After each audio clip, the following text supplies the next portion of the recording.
There's a moment, almost imperceptible, when something inside you shifts. Not because of some grand epiphany or a breakdown so loud the world has to hear it, but because you simply stop resonating with who you used to be. It's quiet. So quiet that if you weren't paying attention, you'd miss it. One morning, you wake up, and the face in the mirror looks familiar, but not in the way it used to. There's a gentleness to your gaze, a stillness in your chest that wasn't there before, and you can't quite explain it. It's not joy, it's not sadness, it's not even relief. It's something subtler, like the soft scent of rain before the storm, like a whisper in the back of your soul saying, "You're no longer who you thought you were." You look at your old fears and they feel foreign.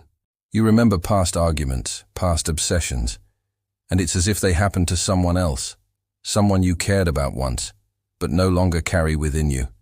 And that's the beginning, not of a new identity, but of the shedding of an old costume. There's no need for announcements, no fireworks, no declarations of rebirth, because this isn't the kind of awakening people post about online. This one happens quietly, when the soul finally grows too large to fit in the cage it once called home. And the signs? They're subtle. You find yourself uninterested in certain conversations. You stop needing to explain yourself. You stop chasing people who don't see you. You stop arguing to be understood, not out of bitterness, but because you've begun to remember something more important than being right. You've remembered peace. You no longer define yourself by the story you used to repeat. That old narrative, once carved into your identity like sacred scripture, now sounds like an echo from a distant life. You can hear it, but you no longer need to live inside it.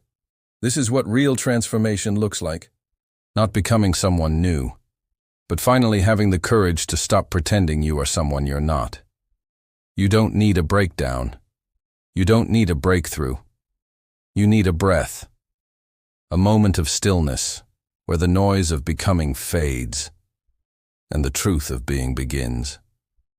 And maybe that's why you found this message now, because deep down, you've already changed, and something in you, something calm and sacred, just needed the words to catch up.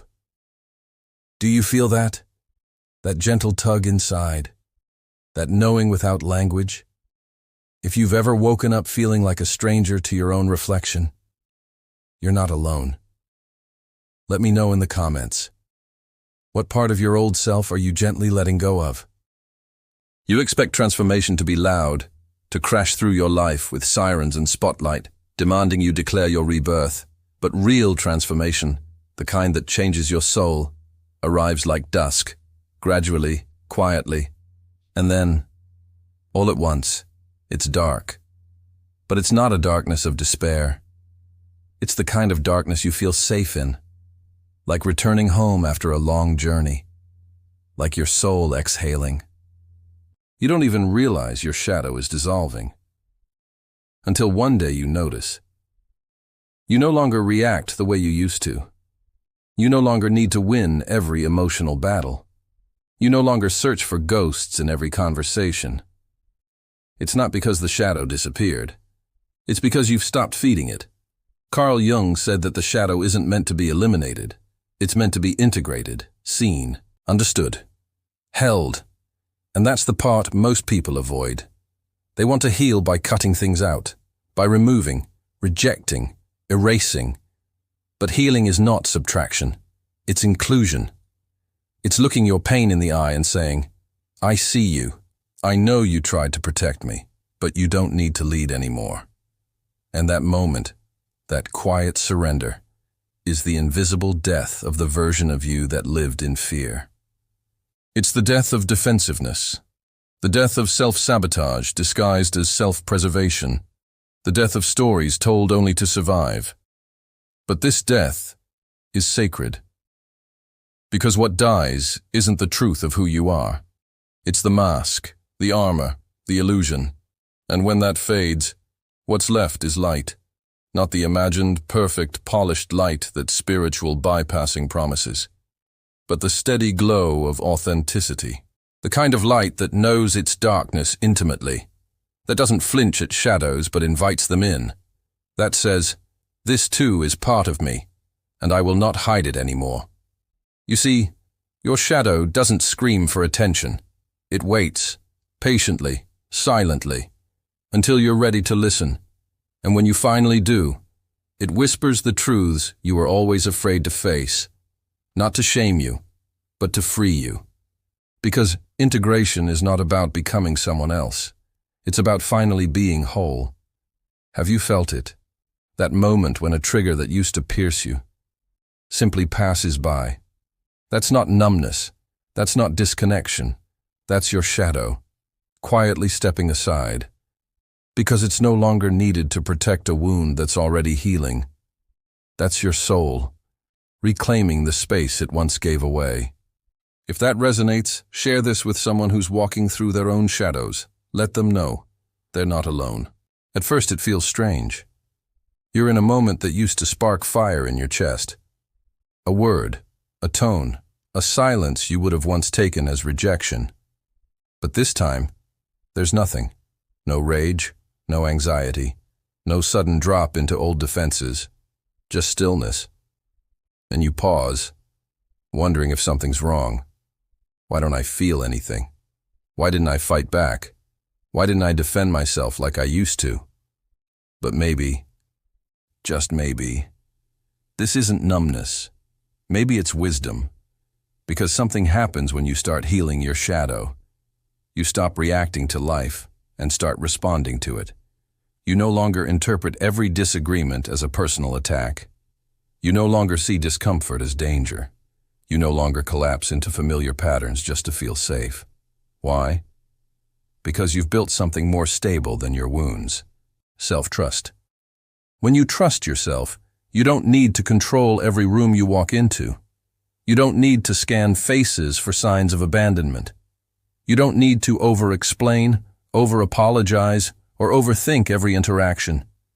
You simply are. You listen with presence. You speak with intention. And when silence arrives, you don't rush to fill it. This is the sign people miss. That emotional neutrality is not emptiness. It's mastery. It's the mastery of the self that knows. Not every battle deserves a soldier. Not every invitation to chaos deserves a reply. And that changes everything. You begin to notice who still tries to provoke the old you. Who still pulls at your unhealed parts, hoping to find the version of you who used to bleed easily. But they can't find that version anymore. Because that part of you has been rewritten. And not because you forced yourself to be calm, but because calmness has become your natural state. It's what remains when fear loses its grip. When your nervous system no longer vibrates from a place of scarcity. When your inner world no longer mirrors your old survival patterns. Now, you're not chasing validation. You're not proving your worth. You're simply showing up. As you are. Without armor. Without agenda. And that kind of presence, soft, unshaken, unapologetic, is louder than any reaction ever was. Have you felt this shift? That moment where silence feels more powerful than shouting? That space between stimulus and response? Where you now choose peace over proving? That's not detachment. That's evolution. If you're finding strength in your softness, if you're learning to stand still instead of striking back, you're already becoming more of who you are. Let me know. What's one trigger that no longer pulls you like it used to? There was a time when your story defined you. You wore your pain like a name tag, told your trauma like a sacred script. You carried the weight of every wound, not because you wanted sympathy, but because it was all you knew. Your identity was intertwined with your history. If someone asked who you were, you'd answer with what you had endured, what you survived, what you overcame. Because in survival, your story was your shield. But something changes, quietly, when you start to heal. You stop telling your story from the wound. You begin telling it from the wisdom. What once felt raw begins to feel distant, not repressed, not forgotten, just no longer central to your sense of self. It becomes a chapter, not the title of your life. And in that shift, you realize something profound. You don't have to reject your past to be free from it. You don't need to silence your memories. You just don't need them to speak for you anymore. Now, when you revisit those old rooms, you do so with a steady heart. Not to justify, not to explain, but to honor. You see it all, the mistakes, the missteps, the pain, the lessons, and you say, I lived that, and I lived through it. No resentment, no nostalgia, just peace. That's how you know you're free. Because the past stops being a prison and becomes a museum. You can walk through it, observe it, even learn from it. But you don't live there anymore. And the voices in your head that once repeated the scripts of suffering, they get quieter. Not because you silenced them, but because you no longer believe them. They were necessary once, to help you make sense of chaos. But now, they're outdated guides for a path you've already walked. You've outgrown the story that once protected you. And that's not abandonment. That's evolution. Have you noticed this shift, where you no longer need others to understand your pain in order to feel seen, where your past no longer defines your worth or limits your joy? That's not detachment. That's integration. Tell me, what story about yourself are you finally ready to stop repeating? There was a time when love felt like negotiation. You didn't call it that, of course. You called it connection. You called it sacrifice. You called it being good enough to be chosen. But if you look closely, you'll see the trades you made with your soul. I won't speak my truth if you'll stay. I'll shrink myself if it makes you comfortable.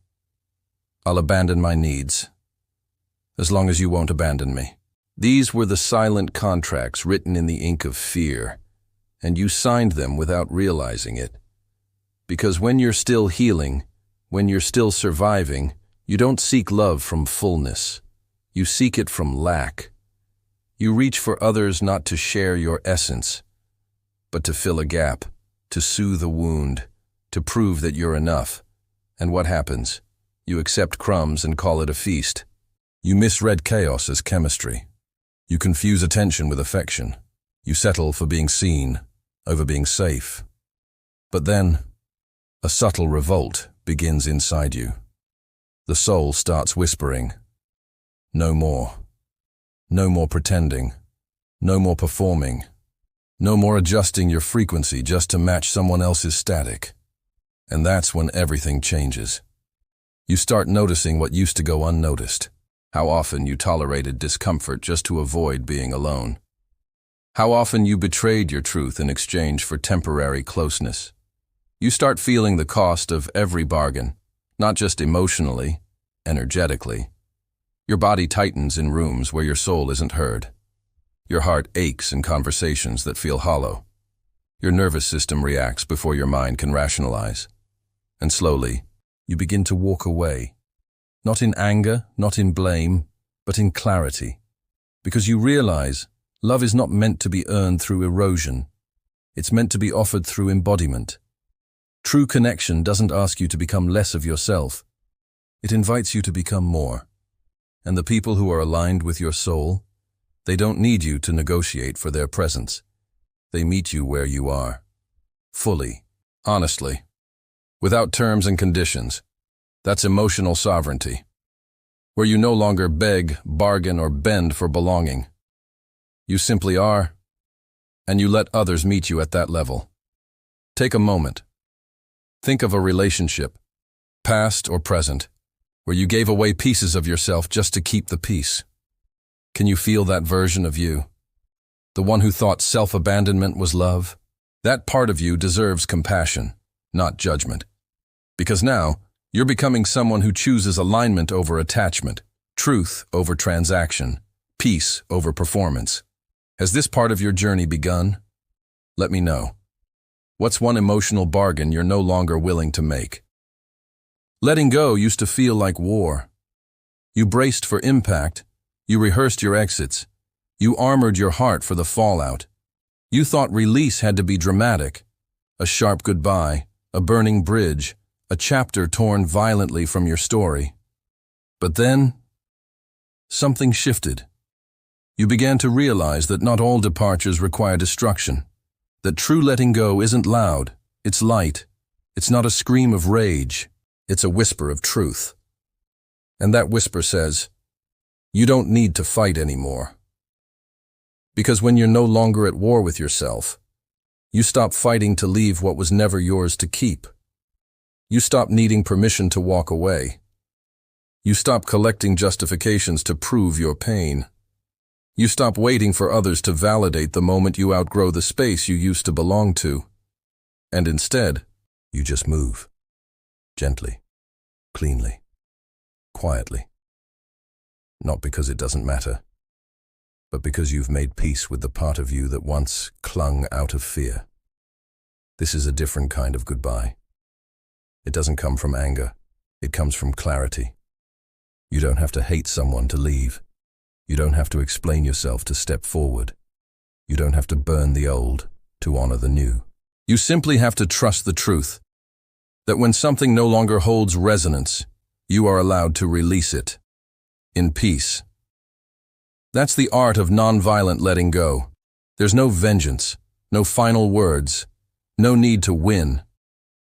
Because the real victory is the calm in your chest when you walk away without resistance. It's the relief in your body when you don't carry what's no longer yours. It's the space that opens inside you when you stop rehearsing conversations you'll never need to have. You don't owe your transformation to anyone else's comfort. You don't need to stay small to keep things intact. You're allowed to leave gently and still leave completely. Have you felt this kind of ending? The kind that doesn't break you, but frees you. The kind that doesn't need closure from the outside, because the closing happened within? That's when you know the shift is real. If this resonates, take a deep breath. You don't need to tear yourself apart to rebuild. You just need to let go without holding back. Let me know. What's one thing you're ready to release, softly but fully? There was a time when your relationships were lifelines. You reached out not to connect, but to be rescued. You didn't want to be seen. You needed to be saved. You built bonds on unspoken agreements. I'll carry your silence if you carry my fear. I'll become who you need if you promise not to leave. These connections weren't built from truth. They were built from wounds. From old patterns of need disguised as love. And for a while, that was enough.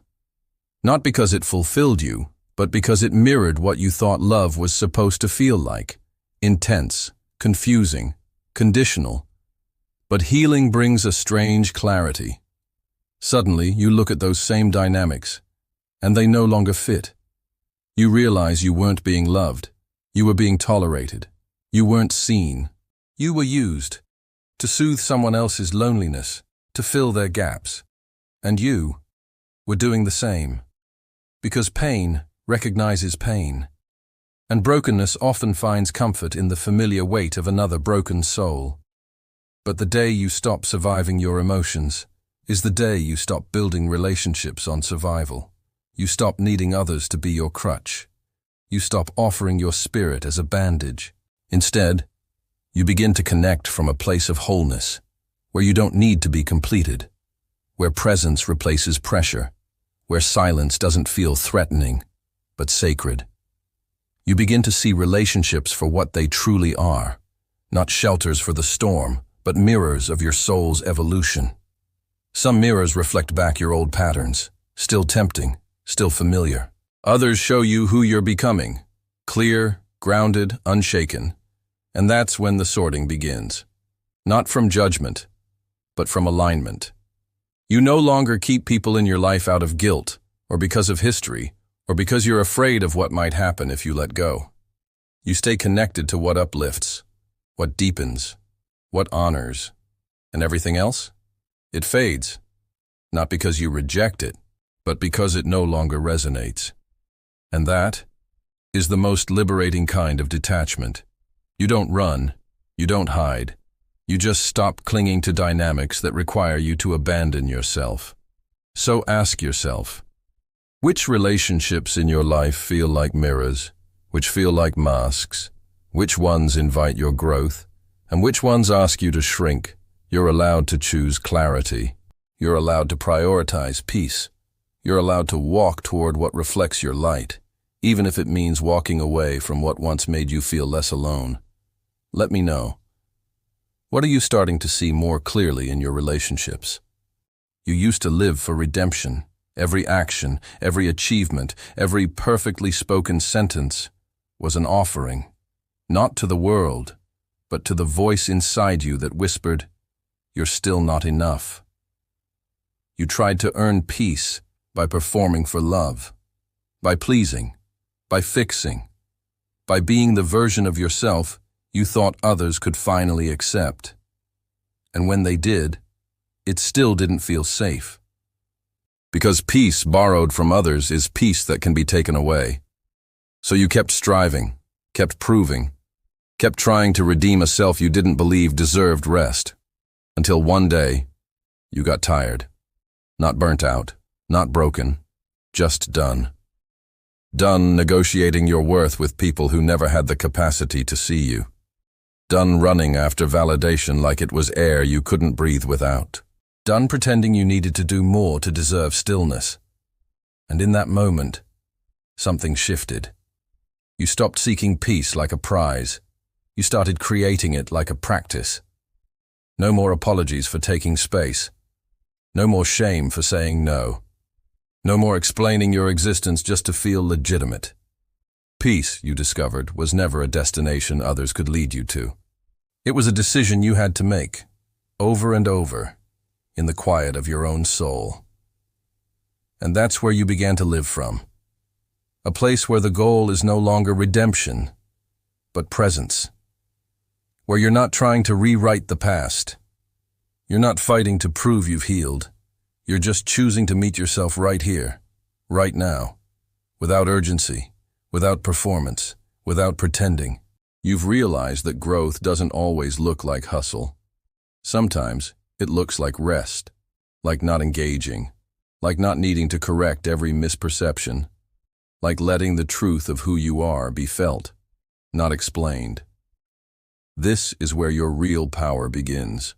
Not when the world understands you, but when you no longer require it to. Not when every wound is gone, but when your worth is no longer tied to your wounds at all. That's peace. And it can't be given. It can't be earned. It can only be remembered. Have you stopped running? Have you paused long enough to feel the stillness within? Because if so, you're already free in ways the old you couldn't imagine. Let me know. What does peace look like for you today? There comes a point in your journey when you stop deciding with your mind and start sensing with your energy. You don't need to analyze everything. You don't need to debate, dissect, or delay. Because your body, your field, knows. It knows when something's right. It knows when something's off. It knows before the logic catches up. And you've learned, when you honor that knowing, life flows. You no longer force yourself into rooms where your nervous system tenses. You no longer make excuses for dynamics that leave you drained. You simply move differently, not out of fear, not out of superiority, but from alignment. You've shifted from explaining yourself to conserving yourself, from proving your worth to protecting your peace. You begin to notice the subtle shifts. A conversation ends, and instead of feeling uplifted, you feel scattered. A decision looms, and your gut is already whispering, "Not this." It's no longer about people being right or wrong. It's about whether something resonates with your current frequency. And if it doesn't, you don't argue. You don't resist. You just let it pass. This is subtle sovereignty, where your energy leads and your choices follow, where you're not reactive, but responsive, not out of control, but connected. It's a quiet kind of power, the kind that doesn't need permission, the kind that doesn't ask for validation, the kind that doesn't apologize for choosing what feels honest. Some may call it detachment. Some may not understand why you're saying no, why you're walking away, why you're choosing differently. But you're not here to be understood by everyone. You're here to be true. And truth doesn't always explain itself. Sometimes it just acts. It acts by turning down invitations that feel heavy in the gut. It acts by ending conversations where the soul feels unseen. It acts by choosing rest over proving a point. Have you begun listening to your subtle no's? Those small sensations? Those energetic redirections that keep you from betraying your center? That's not selfish. That's sacred. Let me know. What has your energy already decided for you, before your mind could even name it? It doesn't come with a loud finale. There's no applause, no dramatic unveiling, just a quiet realization. You've returned to yourself. Not the self shaped by expectations, not the self molded by survival, but the self that was always there, beneath the noise, beneath the masks, beneath the trying. The self that doesn't need fixing, that doesn't beg for love, that doesn't chase its own reflection in others. You're not becoming someone new. You're becoming deeply, unapologetically you. And that changes everything. Because now, you don't live to react. You live to respond. You don't strive to earn your worth. You embody it. You don't reach outward in desperation. You expand inward in trust. And from this rooted place, everything begins to realign. Relationships shift. Dreams clarify.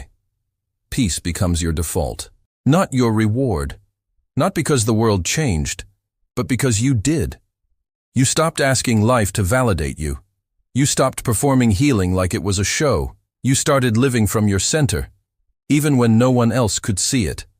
And that's the mark of real transformation. It's invisible to the eyes, still searching for spectacle. But for those who feel with the soul, your presence is undeniable. You speak less, but when you do, it resonates. You move slower, but every step carries intention. You've dropped the armor, not because you're naive, but because you're sovereign. You've released the noise, not because you're numb, but because you've made peace with silence. And now, you live not to escape your darkness, but to integrate it. Not to chase light, but to recognize it was always within. Carl Jung once said, "Enlightenment is not about imagining figures of light, but making the darkness conscious." You've done that. You've faced the shadow. You've met the wounded parts with compassion. You've held the mirror steady even when it shook. And because of that, you now move through life with a quiet power no storm can shake. This is not an ending. It's a sacred beginning, a homecoming. The journey doesn't end with transcendence. It begins with embodiment. So if you feel lighter, if you feel clearer, if something inside you whispers, yes, that's your soul remembering itself. Let it lead. Let this be the beginning of living from your center, from your truth, from your essence. And let that essence reshape everything it touches, not with force, but with presence. If this journey has resonated with you, take a breath and simply write, "I'm home." Because that's where you are now. Home, within yourself. And that changes everything.